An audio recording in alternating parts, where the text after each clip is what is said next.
Baik, menjelaskan pentingnya pelajaran Pancasila di kampus.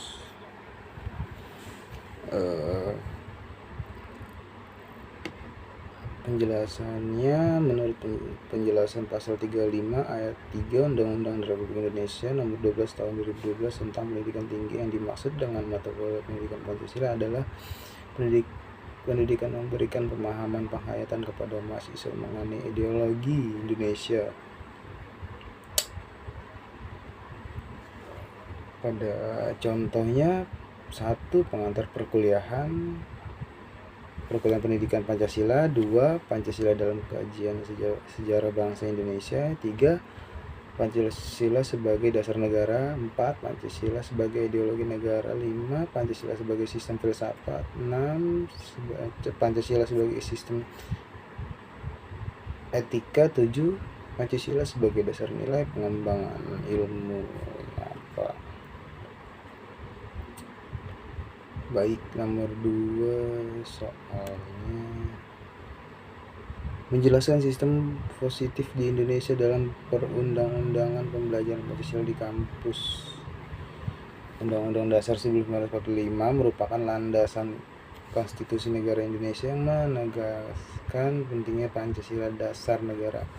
Undang-Undang Nomor 12 Tahun 2002 tentang Pendidikan Tinggi memberikan landasan hukum bagi pengaturan kurikulum perguruan tinggi, termasuk pembelajaran Pancasila sebagai salah satu mata kuliah yang wajib di semua program studi. Baik, nomor 3 soalnya apa makna sistem filsafat. Baik, filsafat di sini adalah sekumpulan sikap dan kepercayaan terhadap kehidupan dan alam yang biasanya diterima secara tidak kritis. Filsafat adalah suatu proses kritik atau pemikiran terhadap kepercayaan dan sikap sangat dijunjung tinggi. Filsafat adalah usaha untuk mendapatkan gambaran keseluruhan. Filsafat adalah analisa logis dari bahasa serta penjelasan tentang dan konsep. Sistem filsafat adalah landasan yang sangat baik.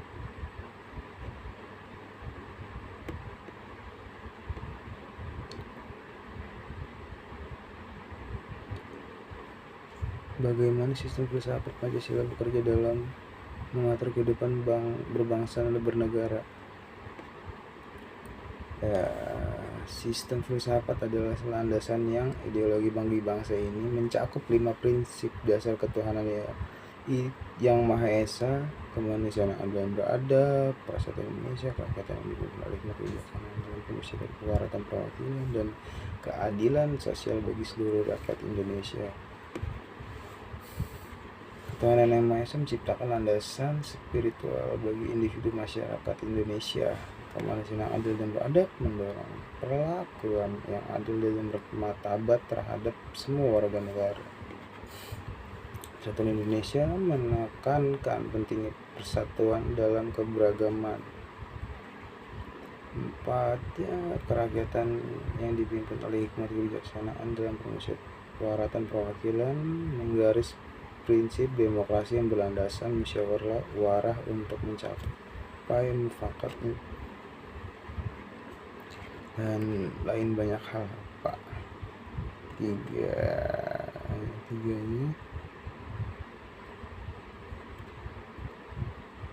bagaimana konsep aksiologi, epidemiologi, ontologi dalam filsafat Pancasila. Baik, aksiologi adalah cabang yang mempelajari nilai-nilai baik bersifat moral maupun estetika. Pancasila aksiologi menyorot nilai-nilai yang menjadi landasan dan sosial bagi masyarakat Indonesia. Nilai-nilai seperti keadilan, toleransi, gotong royong, dan demokrasi sosial merupakan contoh dari nilai-nilai fokus aksiologi dalam filsafat Pancasila. Epistemologi adalah cabang filsafat yang mempelajari sumber dan batasan pengetahuan dalam konteks Pancasila. Epistemologi membahas tentang bagaimana pengetahuan diperoleh dan disampaikan. Ontologi adalah cabang filsafat yang mempelajari tentang realistis eksistensi dalam konteks Pancasila. Ontologi membahas tentang pandangan tentang eksistensi manusia, alam semesta, dan hubungan antara keduanya. Ya, baik. Nomor 4,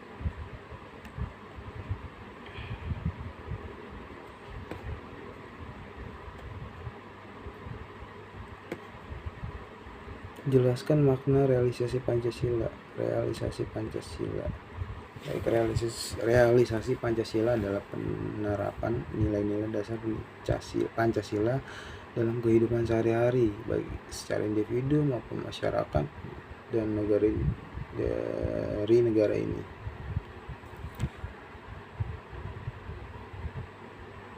Implementasi nilai-nilai seperti keadilan sosial, demokrasi, persatuan, kemanusiaan, dan ketuhanan yang Maha Esa dalam segala aspek kehidupan. Baik, jelaskan makna dasein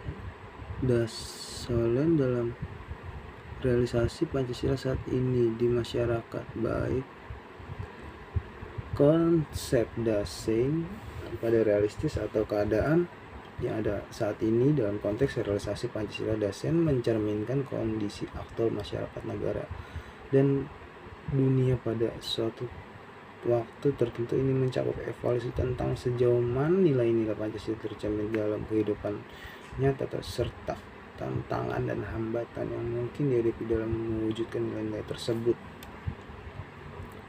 Das Solem menunjukkan apa yang seharusnya ada atau diwajibkan untuk dicapai dalam konteks Pancasila. Das Solem mencerminkan cita-cita, tujuan dan tuntunan moral yang harus dikejar dalam mewujudkan nilai-nilai Pancasila secara lebih sempurna. 5. Baik,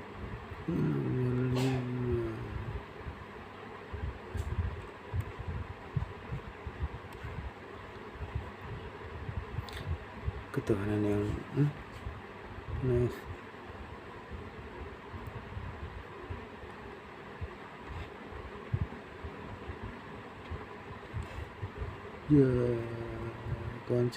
konsep sistem demokrasi di Indonesia. Ada ketuhanan yang Maha Esa, demokrasi Pancasila, kedaulatan Tuhan yang Maha Esa sebagai landasan moral dan spiritual dalam pembangunan negara masyarakat. Hal ini tercermin dalam kekuatan rakyat. Pembangunan kedaulatan tertinggi juga dijalankan mempertimbangkan nilai-nilai keagamaan, keadilan sosial. Sistem demokrasi Pancasila bertujuan untuk mencapai keadilan sosial bagi seluruh rakyat Indonesia. 2. Musyawarah dan mufakat. Demokrasi Pancasila ini menekan pentingnya musyawarah dan mufakat dalam pengambilan keputusan. 3. Pemilihan umum salah satu bentuk implementasi. Demokrasi Pancasila adalah melalui pemilihan umum secara langsung, umumnya bebas, rahasia, jujur, dan adil. Perlindungan hak asasi manusia. Sistem demokrasi Pancasila menjamin perlindungan hak asasi manusia sebagai bagian integral dari prinsip-prinsipnya ini. Baik, yang soal dari nomor 5 yang bagian kedua ini, konsep sistem parlementer di Indonesia. Konsep sistem parlementer di Indonesia dari tingkat nasional hingga lokal. Baik, di sini ada sistem presidensial adalah sistem kekuasaan di mana yang kekuasaan eksekutif terpisah dari kekuasaan legislatif dan dipimpin oleh seorang presiden yang dipilih secara langsung oleh rakyat. Sistem parlementer adalah sistem yang dimana eksekutif berasal dari legislatif, biasanya dipimpin oleh seorang perdana dan menteri kabinetnya yang bertanggung jawab pada parlemen. Demokrasi perwakilan imperial, sistem di mana warga negara memilih wakil-wakil mereka untuk duduk di lembaga legislatif dan kekuasaan dipegang oleh hukum yang mendukung hak asasi manusia, kebebasan berbicara dan kebebasan beragama. Baik, di sini ada nomor 6.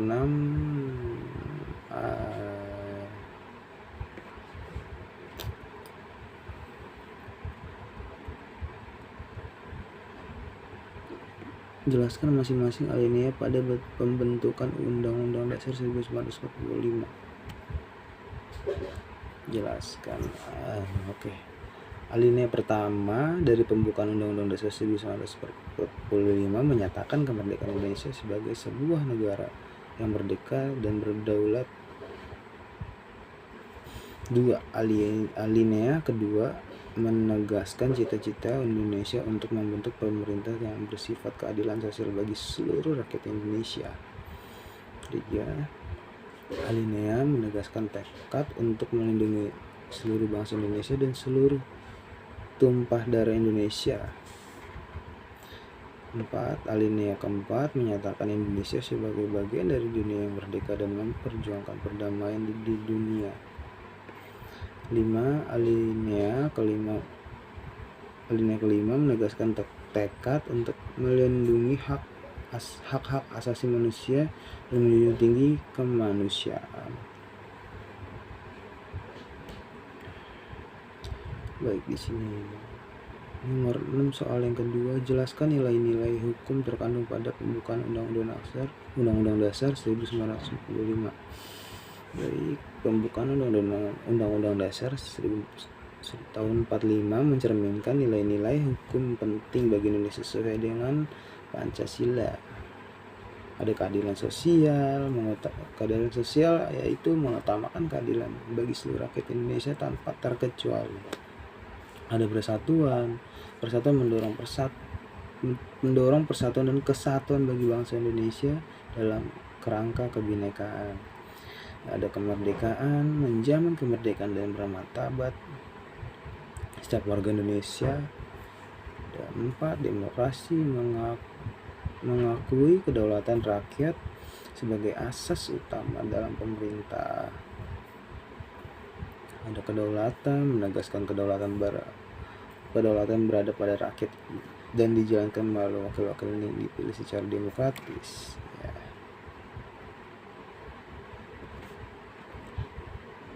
Baik, terakhir,